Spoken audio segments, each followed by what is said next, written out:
गुरु ब्रह्मा गुरु विष्णु गुरु देवो महेश्वरा गुरु साक्षात परम ब्रह्म तस्मै श्री गुरुवे नमः। भारत में अक्सर आप ऐसे श्लोक सुनते होंगे जहां गुरु को ईश्वर से भी बड़ा बता दिया जाता है, लेकिन कई बार हमारे जाति प्रधान देश में गुरु ईश्वर की भूमिका में तभी होते हैं या तभी वो ईश्वर बनते हैं जब शिष्य उनकी जाति के हों, वरना यही गुरु जिसकी महिमा का ऐसा बखान किया जाता है, जाति पूछकर या जाति देखकर अपने छात्रों को इतना पीटते हैं कि या तो वो डर के मारे स्कूल छोड़ देते हैं या कई मामलों में बच्चों की मौत तक हो जाती है।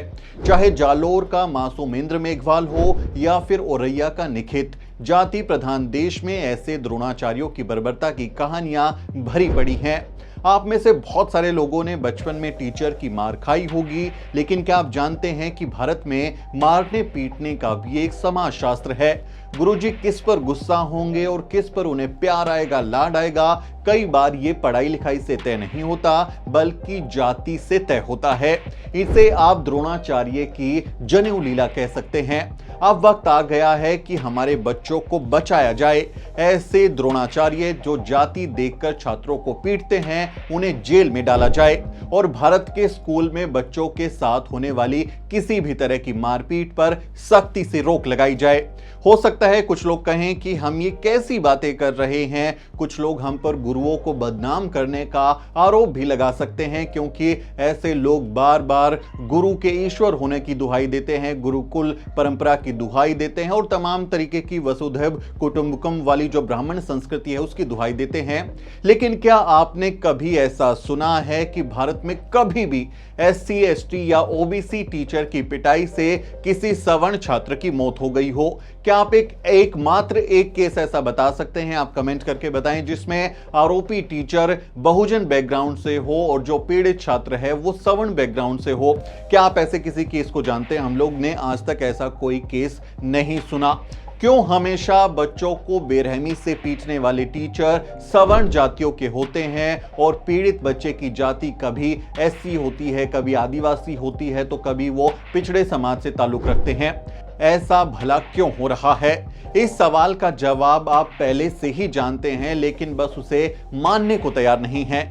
जिन जातियों के बच्चों के पढ़ने लिखने पर आपने सदियों तक बैन लगा कर रखा, जो बच्चे आपके गुरुकुल के पास तक नहीं खड़े हो सकते थे, आपके शिक्षा के मंदिर में आपकी शिक्षा की देवी सरस्वती जिन बच्चों को विद्या नहीं देती थी, आज जब वो बच्चे नहा धोकर वर्दी पहनकर क्लासरूम में बैठते हैं तो द्रोणाचार्य बुरी तरह जल भुन जाते हैं।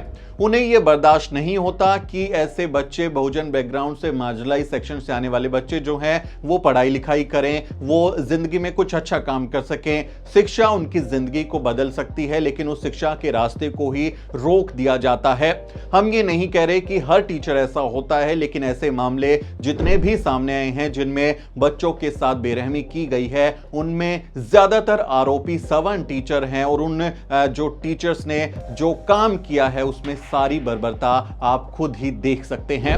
आप जानते हैं कि बाबा साहब डॉक्टर अंबेडकर को भी क्लास से बाहर बिठाया गया था, उन्हें क्लासरूम में घुसने की इजाजत नहीं थी और आज भी स्कूलों में दलित बच्चों के साथ खुला भेदभाव होता है। कई स्कूलों में अलग से ड्रेस कोड होता है ताकि दलित बच्चों की पहचान हो सके। उनके खाने की लाइन अलग होती है, बैठने की लाइन अलग होती है। मिड डे मील में कोई सवर्ण महिला या पुरुष सवर्ण बच्चों के लिए अलग से भोजन पकाते हैं और दलित बच्चों के लिए अलग से कोई दलित कुक जो है वो खाना बना रहे होते हैं। इस तरह के भेदभाव खुलेआम देखने को आते हैं, तमाम खबरें ऐसी सामने आती हैं, लेकिन फिर भी कोई दलित बच्चा पढ़ाई में अच्छा प्रदर्शन करे, इतनी जो भेदभाव उसको झेल के भी अगर वो कुछ पढ़ने लिखने की ललक उसमें वो सीख रहा हो या सीखने की कोशिश कर रहा हो, तो द्रोणाचार्य टीचर उन्हें कभी मटकी छूने पर तो कभी टेस्ट में एक शब्द की गलती करने पर इतना मारते हैं कि उनकी मौत हो जाती है। याद कीजिए, जालोर में इंद्र मेघवाल ने, बच्चे ने मटकी से पानी पी लिया तो उसके साथ इतनी बर्बरता हुई कि उसकी मौत हो गई। ऐसा ही केस अभी हाल फिलहाल में यूपी के औरैया से आया, जिसमें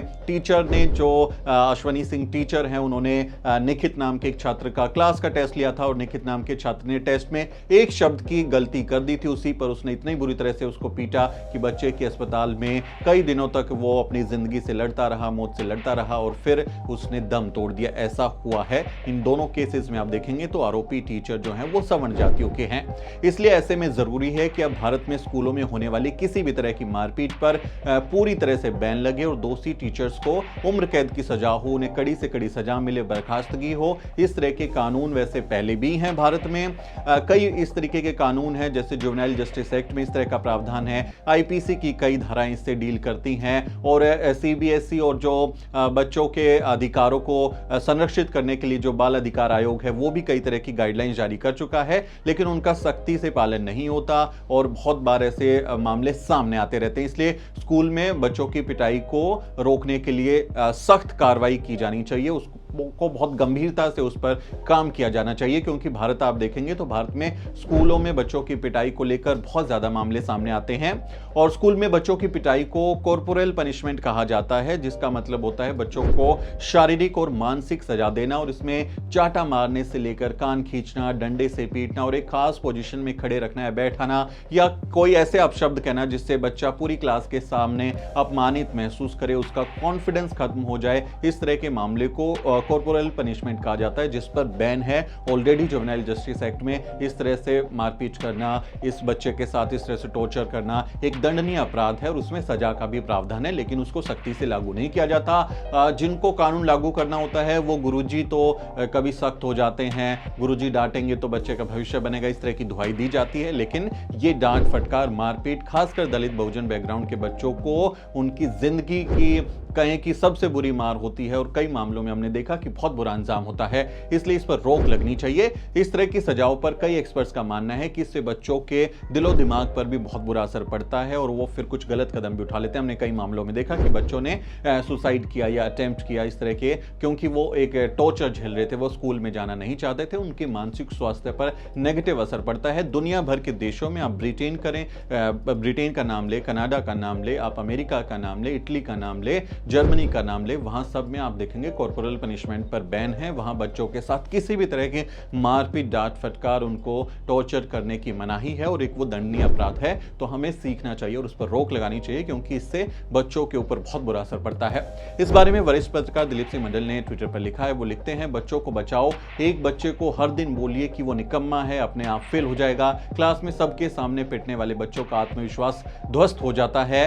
स्कूलों में हिंसा करने वाले मास्टरों को चाहिए कि वे निजी तथा सामाजिक कुंठा, जलन और मानसिक समस्याओं का कोई और इलाज ढूंढे। तो ये एक बड़ी बात प्रोफेसर साहब ने कही है कि बहुत बार आपसी जो कुंठा होती है, घर में कोई लड़ाई हुई, मन मुटाव है, किसी बात को लेके मूड ऑफ है, तो वो कुंठा भी बच्चों पर टीचर्स निकालते हैं और ऐसे बहुत ब्रूटल वीडियोज आए हैं जिसमें इतनी बेरहमी से बच्चों की पिटाई करते हुए नजर आ रहे हैं कि जो ये दुहाई देते हैं कि गुरु भगवान होते हैं उनको शर्म आ जाए। इतनी ब्रूटल वीडियोज आए हैं सामने। तो हमें बच्चों को बचाना होगा, हमें भी थोड़ा जागरूक होना होगा कि हम बच्चों को ये समझाएं कि अगर उनके साथ मारपीट होती है, इस तरह का व्यवहार, जातीय दुर्व्यवहार उनके साथ होता है, तो वो हमें आकर बताएं। हमें अपने आसपास भी नजर रखनी चाहिए कि हमारे पड़ोस के बच्चों के साथ में, घर के बच्चों के साथ में, गांव के बच्चों के साथ में, किसी के साथ अगर इस तरह की बात होती है तो हम सीधे उसकी शिकायत करें और टीचर के खिलाफ हम कानूनी एक्शन भी ले सकते हैं। आईपीसी की धारा में, जुवेनाइल जस्टिस एक्ट की धाराओं में अगर सेक्सुअल हैरेसमेंट होता है तो पोक्सो की धाराओं में हम उसके खिलाफ शिकायत दर्ज करा सकते हैं। वो बहुत जरूरी है, क्योंकि अगर ये नहीं मान रहे हैं तो फिर इन्हें डंडे का डर दिखाया जाए, सजा दिखाई जाए, सजा मिले। कई इन टीचर्स को अगर गंभीर सजाएं मिलेंगी तो वो एक नजीर की तरह काम करेगा और फिर बच्चों को बचाया जा सकेगा। और अक्सर ऐसे मामलों में हमने देखा है कि जाति देखकर ही दुर्व्यवहार होता है, इसलिए ऐसे लोगों पर SC/ST एक्ट की धाराओं के तहत भी सख्त कार्रवाई की जानी चाहिए। इस पूरे मसले पर आपका क्या सोचना है कमेंट करके बताएं। आने वाले दिनों में मैं एक और वीडियो इस पर करूंगा जिसमें मैं आपको कानून समझाऊंगा कि कौन कौन से कानून है जिसमें आरोपी टीचर के खिलाफ आप शिकायत दर्ज करा सकते हैं, उनकी धाराओं में क्या सजा का प्रावधान है, कितना जुर्माने का प्रावधान है, वो सारी चीजें मैं आपको किसी और वीडियो में जरूर बताऊंगा। इसके अलावा कोई आपका सवाल हो तो कमेंट करें और चैनल को भी जरूर सब्सक्राइब करें। बहुत जरूरी वीडियो है, इसलिए बाकी लोगों को भी जरूर इस वीडियो को उनके साथ शेयर कीजिए और चैनल को सब्सक्राइब कीजिए। मेरा नाम सुमित चौहान है और इस वीडियो स्टोरी में मेरी मदद कर रहे हैं मेरे सहयोगी मोहित। अगले किसी वीडियो में मुलाकात होगी दोस्तों।